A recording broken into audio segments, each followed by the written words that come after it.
హైదరాబాద్ నగరంలోని మాదాపూర్లో నాగార్జునకు చెందిన ఎన్ కన్వెన్షన్ను హైడ్రా అధికారులు పూర్తిగా నేలమట్టం చేశారు.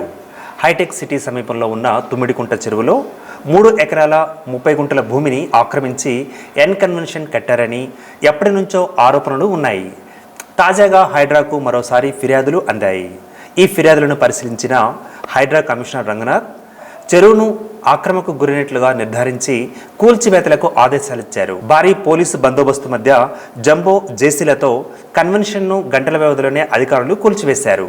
కాగా ఎన్ కన్వెన్షన్ కూల్చివేతపై సినీ నటుడు అక్కినేని నాగార్జున స్పందించారు. స్టే ఆర్డర్లు, కోర్టు కేసులకు విరుద్ధంగా ఎన్ కన్వెన్షన్ కూల్చడం బాధాకరమని ఆయన పేర్కొన్నారు. ఎన్ కన్వెన్షన్ పట్టా భూమిలో కట్టామని, ప్రైవేటు స్థలంలో నిర్మించిన భవనమని నాగార్జున పేర్కొన్నారు. గతంలో ఇచ్చిన నోటీసుపై స్టే కూడా ఇచ్చారని అన్నారు. ఎలాంటి నోటీసులు ఇవ్వకుండా కూల్చడం సరికాదన్నారు. ఇక కోర్టు తనకు వ్యతిరేకంగా తీర్పు ఇచ్చి ఉంటే నేనే కూల్చేవాడినంటూ పేర్కొన్నారు. ఈ పరిణామాల మధ్య అక్రమ నిర్మాణాలు చేశామని ప్రజలు భావించే అవకాశం ఉందని అన్నారు.